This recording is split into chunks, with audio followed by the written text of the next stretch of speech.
रामकृष्ण परमहंस से किसी ने पूछा कि संत की व्याख्या क्या है, बताइए संत किसे कहते हैं।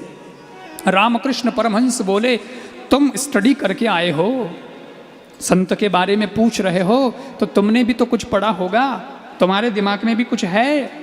उस व्यक्ति ने कहा, हाँ मैंने मेरे हिसाब से कुछ परिभाषा सोच रखी है। बोले क्या?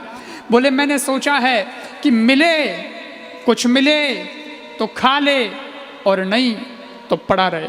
ये संत ऐसा ही होता है, मिले तो खा ले नहीं तो पड़ा रहे।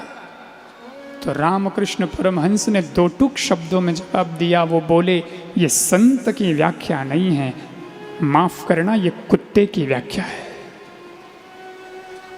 कुत्ता भी तो यही करता है, कुछ टुकड़ा मिलेगा कहीं से तो खा लेगा और नहीं तो पड़ा रहता है, क्योंकि उसके हाथ में ही नहीं है, कुछ मिला ही नहीं तो क्या करेगा, पड़ा है। मिला तो खा लिया, नहीं तो पड़ा रहे, ये तो कुत्ते की व्याख्या है। परंतु संत की व्याख्या क्या है? बोले मिले तो प्रभु का प्रसाद मानकर हंसता हंसता भगवान को धन्यवाद देकर के भोग लगाएगा, और नहीं भी मिलेगा तब भी नहीं रोएगा, भगवान को धन्यवाद देता हुआ कहेगा, वाह ठाकुर बड़ी कृपा कर दी, आज उपवास का मौका दे दिया, 4 माला ज्यादा फेरूंगा। आज नींद कम आएगी क्योंकि आज खाने को नहीं मिला, तो आलस नहीं आएगा, कृपा है तुम्हारी। ये पॉजिटिविटी, ये सकारात्मक चिंतन जिसका रहता है, मिला तो भी धन्यवाद, नहीं मिला तो भी धन्यवाद, ये है संत। हर हाल में खुशहाल रहना कोई हमसे सीख ले। देखो संत कह रहा है, सुनना, हर हाल में खुशहाल रहना कोई हमसे सीख ले, सब में रहकर अलग रहना कोई हमसे सीख ले, झंझटों से भाग जाना चाहे जिससे सीख लो, झंझटों में रह के बचना कोई हमसे सीख ले, औरों की आंखों में आने के लिए सब सज रहे, आंख अपनी में समाना कोई हमसे सीख ले, आंख गैरों से लगाना तो बच्चा जानता है, पर आंख खुद ही से लगाना कोई हमसे सीख ले, औरों की आंखों में आने के लिए सब सज रहे, पर औरों की आंखों में आने के लिए सब सज रहे, पर आंख खुद ही से लगाना कोई हमसे सीख ले, और सुख में सुखी दुख में दुखी रहना सभी नर जानते, सुख में सुखी दुख में दुखी रहना सभी नर जानते, पर हर समय परमानंद में रहना कोई हमसे सीख ले। यहाँ यूं भी वहा है और यूं भी वहा है, ऐसा भी ठीक है और वैसा हो गया तो भी ठीक है भाई, ये बहुत बड़ी बात है। ऐसी स्थिति में आना बहुत बड़ी बात है। संत अपने मन को मार चुका है, उसकी कोई अपनी खुद की मांग, कोई उसकी अपेक्षा किसी से कुछ नहीं है।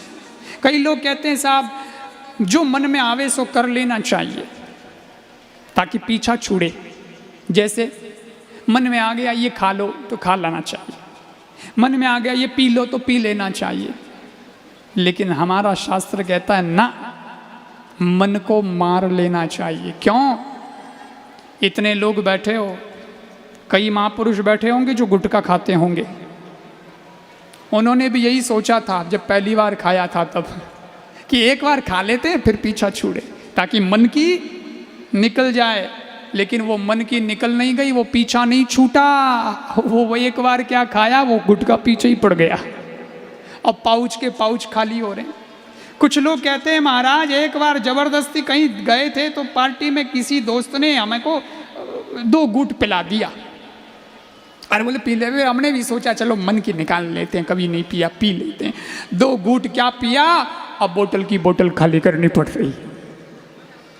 इसका मतलब ये हुआ कि जो मन में आए सो करने से कभी बदलाव नहीं आ सकता, तो संत की तरह मन को संयमित रखने से ही परिवर्तन आ सकता है। इसलिए संत का जीवन बहुत प्रेरणादायी जीवन होता है। श्रीमद् भागवत महापुराण के 11वें स्कंद में लिखा है,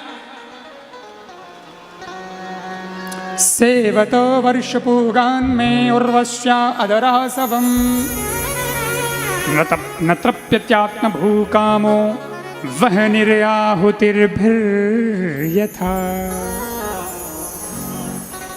आप अगर अग्नि में घी डालोगे तो उससे अग्नि शांत नहीं होती, जितना घी डालोगे उतनी आग की लपटें और बढ़ेगी।